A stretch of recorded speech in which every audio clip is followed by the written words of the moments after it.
गंज साफ करता देखी साफ करता साल में देखी फोन लगा रहे तुम और की फोन लगा तुम और की अरे चल रहा है अंदर तो लिखी नहीं है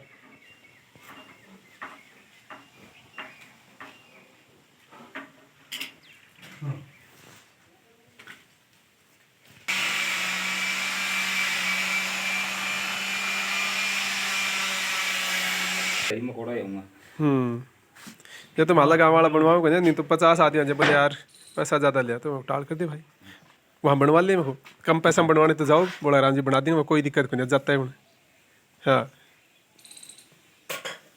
नहीं यार ये कौन तो ये ना तो ये कर लिया यार ये काम तो करना ही पड़ेगा तो नहीं करना ही पड़ेगा